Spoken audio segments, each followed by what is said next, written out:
When you buy a home, you will hear the term escrow a lot. Let's break down what this account actually does for you.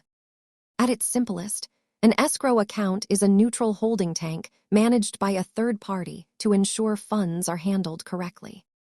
Because it is neutral, both the buyer and seller can feel secure that money and documents are exchanged fairly during the closing process.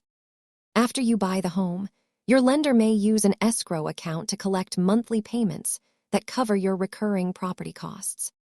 Some homeowners prefer to manage these bills themselves, but lenders often require escrow to ensure taxes and insurance remain paid and current.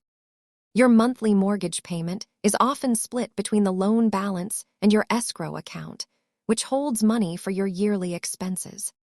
Think of it as a helpful tool that prevents you from having to pay a massive tax or insurance bill all at once. Understanding where your monthly payment goes makes homeownership much less stressful. Thanks for watching, and remember to check your annual escrow statement.